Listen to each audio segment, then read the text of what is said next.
চোখ বন্ধ করে দেখো বুড়ি, তোমার মা ওই আগুনের দিকে চেয়েছে, মনে মনে ওই প্রার্থনাই করছে, আল্লাহ তোমার কাছে যদি বিনিময় লাগে তাহলে এই আগুনে তুমি আমাকে পোড়াও, কিন্তু কিন্তু আমার সন্তানের তুমি ভালো করো।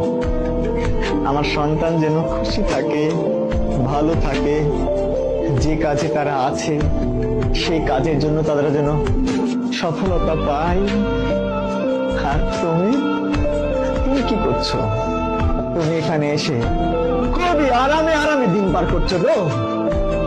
ও মেয়ে, তোমার কি বিবেক আছে? তোমার কি বিবেক আছে? তুমি কি একবারও তাদের এই কন্ট্রিবিউশনটাকে সামনে আনতে পেরেছো? কি বাবাকে ফোন দিতে চাইলা না? বাবার হার্ট অ্যাটাক করবে, ওই অনুভূতি তো আছে যে তোমার নিউজ, খারাপ নিউজ পেলে বাবা হার্ট অ্যাটাক করতে পারে।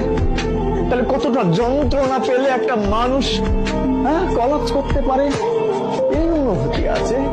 কিন্তু নিজেকে সিরিয়াস করা যায় না যে 100% আমি আমাকে সম্পৃক্ত রাখলাম, এখন থেকে কোনোভাবেই এলোমেলো ভাবে সময় নষ্ট করব না। আমি নিজে বিশ্বাস করি, খুব করে বিশ্বাস করি, এখানে সবচেয়ে ভালো শিক্ষক দিলেও সব পেপার গুলো একদম হুবহু করছি, এখান থেকে হবে কোশ্চেন গুলো, এই ব্যাপারগুলো ইনশিওর করলেও